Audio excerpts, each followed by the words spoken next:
ప్రముఖ హీరో విజయ్ దేవరకొండ నటించిన తాజా చిత్రం కింగ్డమ్ ఈ నెల 31న విడుదల కానుంది. ఈ చిత్రానికి సంబంధించిన ట్రైలర్ ఇటీవలే విడుదలైన విషయం తెలిసిందే. ఈ చిత్రం ద్వారా మలయాళం నుంచి మరో యువ నటుడు టాలీవుడ్ లోకి అడుగు పెడుతున్నారు. తాజాగా విడుదలైన ట్రైలర్ లో విలన్ గా కనిపించిన ఈ మలయాళ నటుడు హైలైట్ అయ్యాడు. దీంతో ఇతను ఎవరు అనే చర్చ సినీ వర్గాల్లో జరుగుతుంది. అతడి పేరు వెంకటేష్ విపి. ట్రైలర్ లో 2 షాట్లలోనే కనిపించినప్పటికీ ప్రేక్షకులను ఆకట్టుకున్నాడు. మలయాళ చిత్ర పరిశ్రమకు చెందిన వెంకటేష్ 2014 నుంచి సినిమాల్లో నటిస్తున్నారు. సినిమాలతో పాటు సీరియల్స్ లో కూడా నటించారు. వెంకటేష్ ఒడియన్ వెలిపాడింటే పుస్తకం, తట్టుంపురన్, అచ్యుతన్ మొదలైన చిత్రాల్లో కనిపించాడు.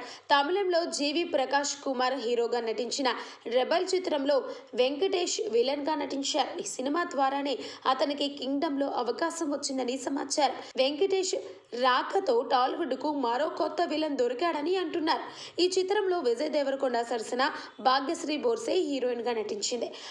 అనిరుద్ సంగీతం అందించగా గౌతమ్ అన్నసూరి దర్శకత్వం వహించారు. భారీ బడ్జెట్ తో నాగవంశీ ఈ చిత్రాన్ని నిర్మించారు.